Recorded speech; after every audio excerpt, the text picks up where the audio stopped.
Have you ever noticed how your brain starts keeping score the second you open your eyes in the morning? Research suggests over 80% of us check our phones within 10 minutes of waking. But we aren't just looking for notifications or scanning the news. We are scrolling for significance. We are looking for immediate validation, proof that we are secure, that we are valued, that we have what it takes to survive another day of demands. You step out of bed and your mind is already replaying yesterday's corporate friction, a passive-aggressive comment from a relative, the slow, painful drift in a friendship you thought would last forever. We spend our lives in a state of high-alert hypervigilance, constantly guarding our boundaries, nursing our wounds, trying to control outcomes that were never ours to manage. But what if the ultimate shield against this exhausting grind isn't a better time management hack or another self-care routine? What if the key is an ancient sovereign law of alignment, one that physically restructures your brain, stabilizes your home, and silences the voice of anxiety? In the Old Testament, in the book of 1 Samuel, there's a sharp and sobering declaration that sets up everything we're talking about today. God says, "Those who honor me, I will honor, but those who despise me will be disdained." This isn't a performance contract. It isn't a threat. It is a metaphysical law of reciprocity. To honor God daily means holding Him in the highest possible regard, choosing His way over our pride, our comfort, even our most intense family pressure. And when you make that choice, a sequence of biological, relational, and spiritual alignments begins to unfold. Today, we're unpacking the hard scientific evidence and the deep scriptural truth of exactly what happens to your mind, your relationships, and your life when you honor God every single day. Number 1, breaking the enabler trap and establishing real boundaries. The first thing that happens when you honor God daily is that you're delivered from the exhausting trap of honoring people more than your Creator. This is the exact dynamic that triggered God's rebuke in 1 Samuel. The high priest Eli had been chosen for a magnificent lifelong calling, but his sons, Hophni and Phinehas, turned their sacred status into a vehicle for personal greed and exploitation, taking the choicest portions of the sacrifices for themselves and exploiting the vulnerable women who came to worship at the tabernacle entrance. Eli knew exactly what his sons were doing. Instead of restraining them, he gave weak, verbal warnings. He feared confronting his children more than he feared dishonoring God. By choosing his family's comfort over God's holiness, Eli fell into the enabler trap, and his entire household forfeited its promised destiny. When you commit to honoring God first every morning, you draw a hard line in the sand. You stop tolerating toxic behavior just to keep a superficial peace. True reverence requires the courage to say no to people whose demands ask you to compromise your obedience to God. You have permission to stop enabling the Hophnis and Phinehases in your own family or your own workplace. When you prioritize God's boundaries over human approval, He honors that alignment and steps in to carry the weight you were never meant to bear. Number 2, your brain's cognitive control panel gets a physical upgrade. Many people treat daily devotion as a sweet, sentimental ritual, but neuroscientists are discovering that focused prayer is actually an intense biological workout, one that physically rewires your neural pathways. Dr. Andrew Newberg, a pioneer in the field of neurotheology, has spent decades scanning the brains of people in deep prayer and meditation. Using SPECT and MRI technology, his team tracked cerebral blood flow to see exactly how spiritual practice alters brain function. What they found is mind-blowing. Focused, daily prayer produces a dramatic increase in blood flow and activity in your prefrontal cortex, the region sitting directly behind your forehead. This is your cognitive command center, the part of your brain responsible for focusing attention, planning, organizing complex tasks, and regulating your emotional responses. If you're juggling a demanding career, managing complex family dynamics, or recovering from a season of burnout, your prefrontal cortex is likely exhausted. Consistent daily prayer acts as a literal workout for this command center, increasing its physical thickness over time. When your prefrontal cortex is strong, you don't default to hyper-reactive anger or panic when a crisis hits. You meet the difficult people in your life with clarity and a calm, almost supernatural compassion. Number 3. The defensive, scorekeeping ego is neurobiologically silenced. When you're constantly navigating office politics, difficult in-laws, or a history of betrayal, your brain lives in a persistent state of self-defense. Always calculating threats, always anticipating the next attack, always nursing the last wound. But something extraordinary happens in deep, focused prayer. The superior parietal lobe processes sensory information to orient your body in space and time. It's the biological engine that constructs your physical boundaries, the neural map that tells you where you end and the rest of the world begins. It is, quite literally, the seat of the physical self. At the height of focused prayer, Dr. Newberg's scans show the superior parietal lobes go dark. The blood flow drops. Neurologically, the boundary between me versus them temporarily dissolves. This is the physiological reason people describe losing themselves in God's presence. A profound sense of safety, of no time, of deep unity with their Creator. When you silence that defensive, score-keeping part of your brain every single day, you step out of the survival loop. You no longer feel the constant need to defend your ego or avenge your reputation, because you've spent time anchored in a presence where your identity is already completely secure. Number 4. Your vagus nerve resets from fight or flight to parasympathetic peace. But does any prayer work? What if you're praying out of fear, guilt, or obligation? Neurotheology tells us that the kind of God you picture in your mind literally changes your body's biology. The way you frame your Creator is the ultimate mediator of your nervous system. Dr. Newberg's research shows a sharp contrast. If you meditate on a loving, compassionate, forgiving God, you activate your parasympathetic nervous system. It triggers a release of positive neurotransmitters, lowers your resting heart rate, reduces chronic muscle tension, and regulates your cortisol levels. Real, restorative peace for your cardiovascular and immune systems.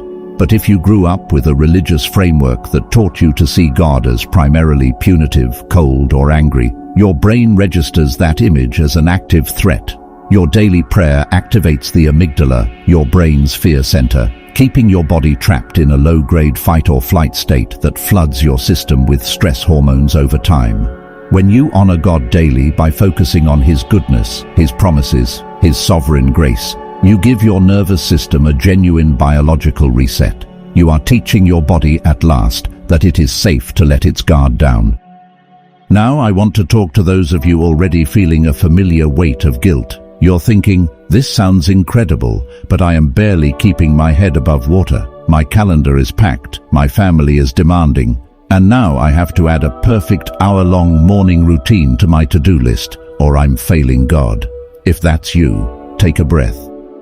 The great spiritual writer Dallas Willard spent his life helping people understand that spiritual disciplines aren't a performance contract to earn God's love. They are rhythms of grace, practical tools designed to help us receive God's power so we can live our daily lives with love, joy, and peace. We aren't talking about sitting in isolation for hours.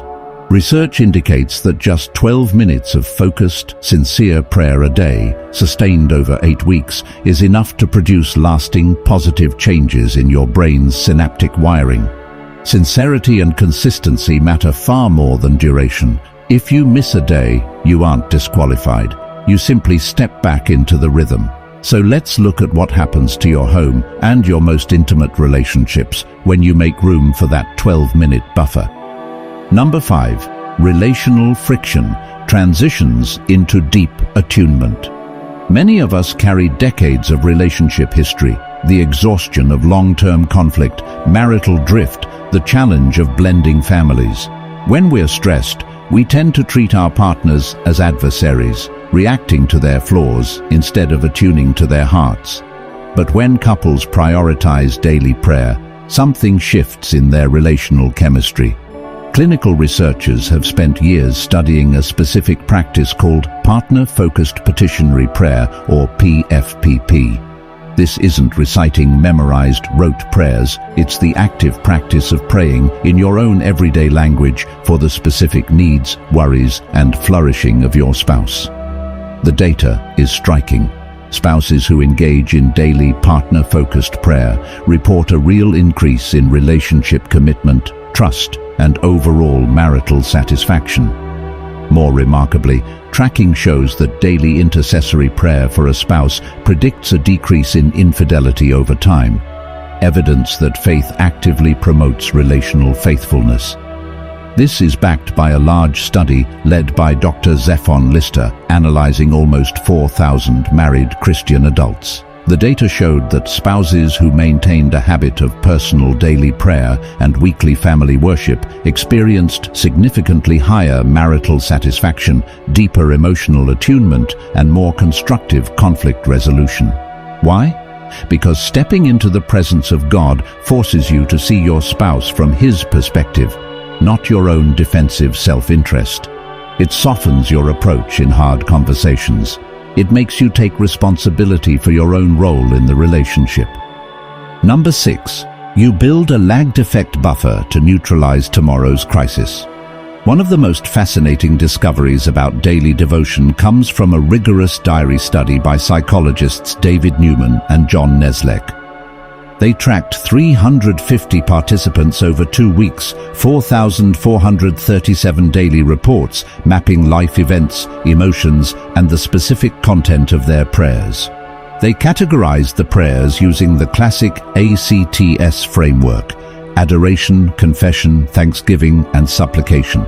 The pattern they found was fascinating. On high-stress days, people naturally turned to supplication, frantically petitioning God to fix their problems or relieve their pain. But when researchers analyzed the lagged effects, how today's prayers predicted tomorrow's emotional state, they found something sobering.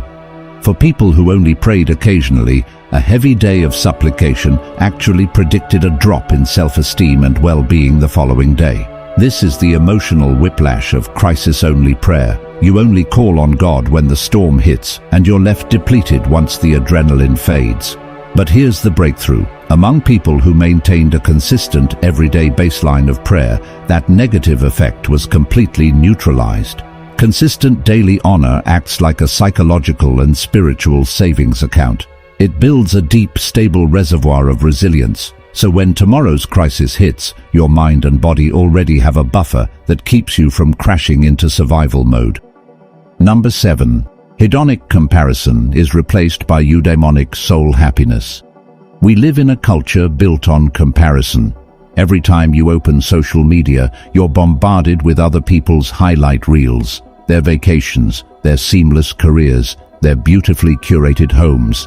That trigger of envy drives us straight into hedonic fatigue, constantly chasing the next milestone just to feel like we're keeping up.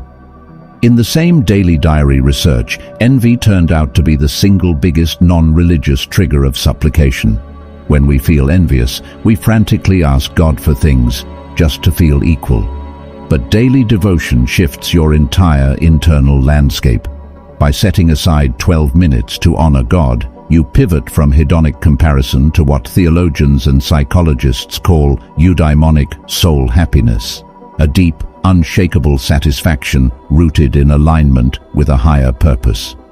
The spiritual reformer George Muller once wrote that his first great and primary business to which I ought to attend every day was to have my soul happy in the Lord. He knew that if his soul wasn't happy in God before the chaos of the day began, he'd spend the rest of the day trying to feed his hunger with the hollow approval of others. Daily honor silences the exhausting voice of not enough and anchors you in a wealth that no economic downturn and no difficult relationship can ever take away. Number 8. The silent, rare vision era of your life comes to an end. The final alignment that comes from honoring God daily is spiritual clarity. In the ancient narrative of Eli's house, there's a tragic detail. Because Eli and his sons had systematically compromised their daily reverence for personal gain and comfort, the spiritual atmosphere of the whole nation grew cold and stagnant. First, Samuel 3:1 records a chilling sentence. In those days, the word of the Lord was rare. There were not many visions. There was plenty of religious activity, plenty of empty ritual, but no active, clear guidance from God. The channel had been choked by disobedience and neglect. Continuous, daily obedience is the prerequisite for divine guidance. When you replace daily honor with just doing your own thing, you eventually find yourself navigating major life transitions, career changes, family crises, personal grief. In total, confusing silence. But when you return to a baseline of daily honor, you clear the channel. God's promise is that those who honor Him, He will honor, with His active presence, His favor, His clear direction. The silent, dry season of your life ends, and you begin to walk with a quiet confidence, knowing exactly which path to take. So how do we actually build this 12-minute shield in a world constantly screaming for our attention? Clinical psychologists and spiritual directors point to a simple, structured rhythm. The morning devotion, 12 minutes. Before you touch your phone, spend 12 minutes watering the garden of your soul. Meditate on scripture, align your thinking with divine truth, and establish your focus before the day's pandemonium begins. The midday pause, 2 minutes. Step away from your desk. Quiet your mind. Remember whose you are. Recenter your nervous system in the middle of the day. The accountability check-in, weekly. Partner with a mature, trusted peer or mentor. Someone who helps you maintain consistency, transparency, and encouragement. The evening exam, 5 minutes. Before you close your eyes, review your day with your Creator. Turn the good moments into prayers of thanksgiving. Lay down your failures through honest confession. Find real peace before you sleep. Stop trying to carry the heavy burden of keeping score on your own terms. Give God your first 12 minutes tomorrow. Step into His rhythm of grace and let Him physically and spiritually reconstruct your brain, your marriage, and your peace.